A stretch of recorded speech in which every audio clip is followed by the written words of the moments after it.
Karen's dad is really wealthy. When he dies, Karen will get a lot of money. I think she might get around $100 million. Isn't that amazing? I'm so excited. When Karen gets her money, I hope she'll take me on a vacation. That would be so nice. Maybe I'll even ask her to buy me a car.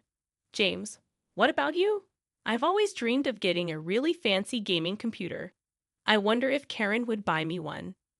As they chatted excitedly, they didn't notice the look on my face. On the other side of the door, I held onto my purse tightly. My name is Karen. I met my husband James at a social club for people who work. We became friends quickly because we both liked the same things. We were happy together every day. One day, I got a surprising call from my mom. She said, "Karen, your dad has collapsed." What? My dad was always cheerful, cracking dad jokes, and he seemed healthy. He ran his own company smoothly. It was hard to believe he collapsed. Worried about him, I left home right away and took the next train to the hospital my mom mentioned. My dad was incredibly kind. Even with his busy schedule, he always made time to play with my brother and me. He was a wonderful father who loved carrying us on his shoulders. I remember how emotional he got when I read a letter to my parents at my wedding to James. It's a memory I'll never forget. So hearing that such a loving man collapsed was hard to believe. When I got to the hospital where my mom was waiting, she turned to me. "Mom, how's Dad? Is he okay?" "Karen, please stay calm and listen." My mom looked at my dad lying on the bed with his eyes closed as she explained. Dad had collapsed suddenly at work and was rushed to the hospital. Despite many tests, they couldn't find anything wrong, and they didn't know why he got sick. More tests might find out what's wrong, but they could also make Dad feel worse, my mom said. I decided to stop the tests. "It looks like your dad will have paralysis on one side of his body, so he's going to need a lot of care." Yeah, that's right. Even though she seemed worried, my mom stayed calm. My mom has decided to take care of Dad. I could feel my mom's strength, but I was also really sad that my dad wouldn't be the same. Just then, my brother burst into the room. "How's Dad?" he asked, out of breath. Mom explained Dad's condition to him, just like she did to me. "Mom, you can't take care of him alone. I'm nearby. I'll help." "Thank you, but focus on your own life. You have your own family to take care of." My brother agreed, saying, "I understand." My brother got married before me and now has a 4-year-old daughter. I'm the one with more free time since I don't have kids yet, but it takes me an hour by train to get home. Even though I'm far away and it'll take time, I won't leave everything to you and Mom. If anything changes with Dad, tell me right away. "Karen, did you tell John you're here?" My brother suddenly asked, reminding me that I had left the house without letting John know. Seeing my worried expression, my brother said, "You should call him. John must be worried." So I hurried out of the hospital room to find a quiet spot to call him. When John answered, he asked, "Karen, where are you?" I was so worried. Hearing John's voice calmed me, but I couldn't hold back my tears as I explained that my dad had collapsed and needed care. John was shocked. "You're lively, Dad." But he spoke gently to comfort me. I felt grateful to have married him. When I told him I was coming home, he said softly, "I'll make dinner. Just be careful on your way home." It seemed Dad would stay in the hospital tonight. My mom and brother were also heading home, so I decided to go home too. When I got home, John had prepared my favorite meal. It must have been tough. "Have something you love to cheer up," he said, pulling out a chair for me. His kindness brought tears to my eyes. John usually stays calm, but he's incredibly caring when I'm feeling down, which always touches me. After thanking him for his comfort, I went to bed early that day. The next morning, feeling a bit better, I told John that I wanted to help take care of my dad sometimes, and he agreed happily. Also, it turned out that John had informed his parents about my dad's condition, and they offered to help with chores while I was away. I was surprised and grateful to receive such support from John's family to assist with my dad's care. When I called to thank them, John's mom chuckled and said, "Your dad is like family to us. You don't need to worry about a thing." When John's parents arrived at our house with smiles on their faces, asking how they could help with chores, I was surprised. They, like John, are usually calm and composed. Before I got married, I thought they were a bit distant, but maybe I misunderstood them. I kept thanking my husband James and my in-laws for their support and for taking care of my dad. My dad used to talk a lot, but after the paralysis on his left side, he couldn't speak well.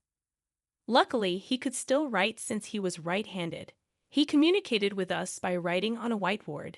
Even though he was mostly in bed, he lifted our spirits by drawing funny pictures and writing dad jokes. My brother also came to help, but it was mostly my sister-in-law who assisted.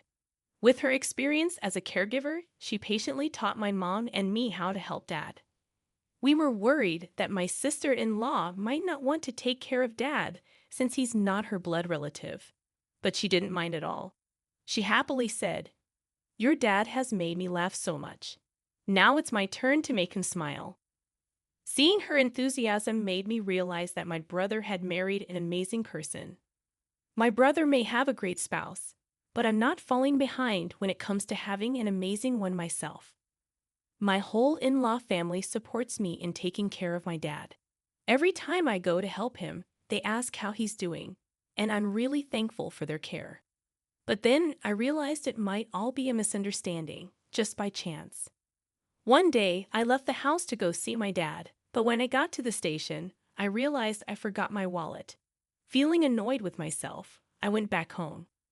Usually, when I went to help my dad, my in-laws would pitch in with chores, so I thought they'd find it funny that I forgot my wallet. I went inside, got my wallet from my room, and went back to the front door. That's when I overheard a conversation between James and my in-laws in the living room. "So, Karen's dad isn't going to pass away anytime soon, huh? I'm getting tired of waiting." I couldn't believe what I was hearing. I stopped in my tracks, wondering if I misheard. Quietly, I tiptoed closer to the living room door and pressed my ear against it, listening carefully. "Anyway, how much do you think Karen will inherit when her dad passes away?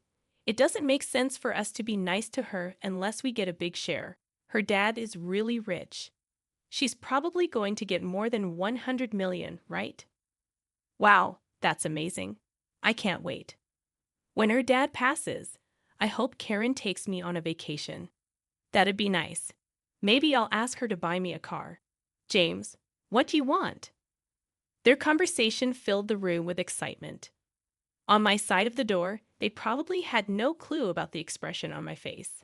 I gripped my wallet tightly, feeling a mix of anger, frustration, and sadness.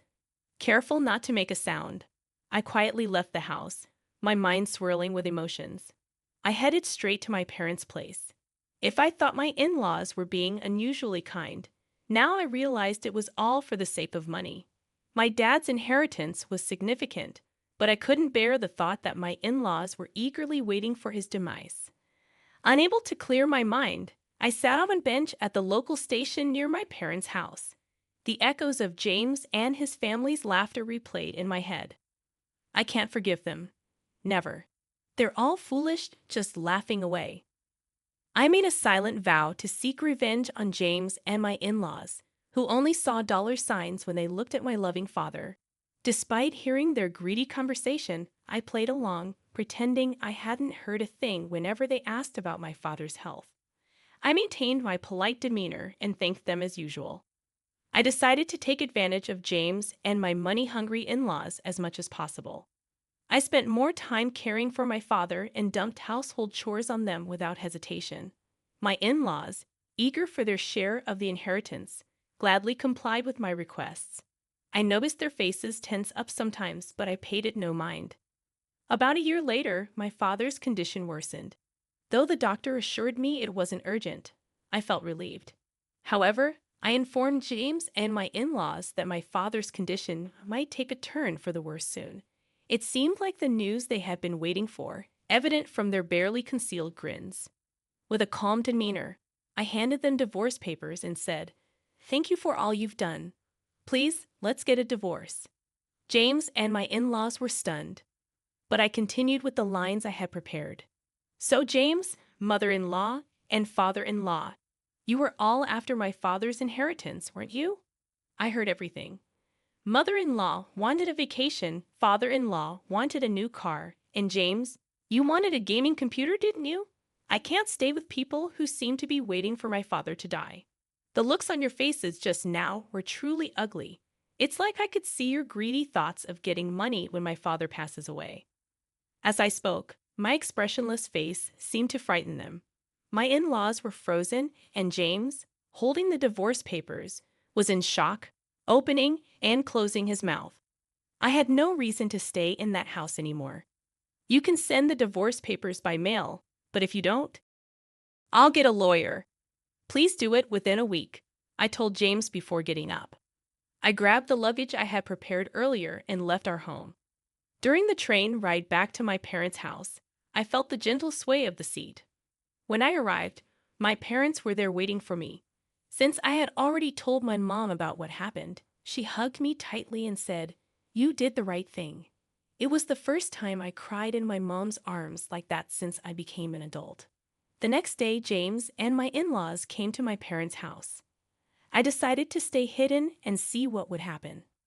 When my mom opened the door, James and my in-laws were kneeling outside. "We're here to apologize to Karen.